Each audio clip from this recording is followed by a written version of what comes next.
বেঁচে থাকতো দেশবাসীকে ছেড়ে যাব না। যে দেশবাসী যদি আমার আবেদন আমাকে আপনাদের থেকে বিচ্ছিন্ন করার চেষ্টা হলেও বিশ্বাস করবেন আমি আপনাদের সঙ্গেই আছি।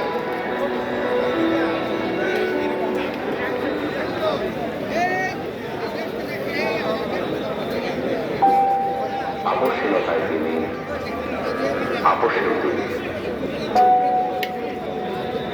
বাংলাদেশের রাজনীতিতে তিনি এক নিঃসঙ্গ শেরপা। এরশাদের স্বৈরশাসনের বিরুদ্ধে সত্য রাজনীতিতে এসে তিনি গণতন্ত্রের প্রশ্নে অবিস্মরণীয় ভূমিকা রেখে ভূষিত হলেন আপসহীন। 2007-এর ওয়ান ইলেভেনের দুঃশাসনের কালেও আপসহীন। নিজের এবং সন্তানদের নিরাপদ জীবনের প্রতিশ্রুতির বিনিময়ে গণতন্ত্রকে মেনে নিলেন।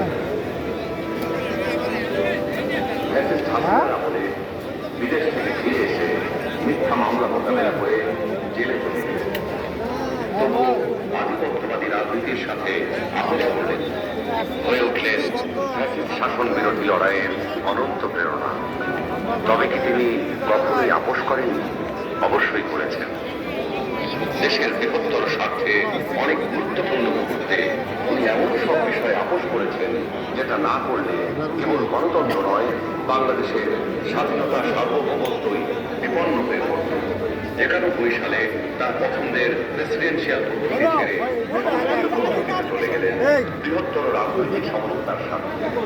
বিরোধী দলের দাবির প্রতি শ্রদ্ধা জানাতে 96 সালে নির্বাচন করে অল্প কয়েকদিনের জন্য সংসদ অধিবেশনে বসেন। বসে তত্ত্বাবধায়ক সরকার সংবিধানে যুক্ত করে ক্ষমতা ছেড়ে নির্বাচন দিয়ে বিরোধী দলে গিয়ে বসেন।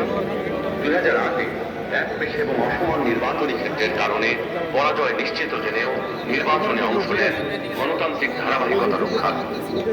সকল মানুষের মতোই তিনিও নিশ্চয়ই সীমাবদ্ধতার ঊর্ধ্বে ছিলেন না, কিন্তু শিষ্টাচার, সৌজন্যবোধ, দৃঢ়তা, দূরদর্শিতা এবং প্রজ্ঞার সমন্বয়ে তিনি হয়ে উঠেছেন বাংলাদেশের রাজনৈতিক ইতিহাসের এক অনন্য চরিত্র।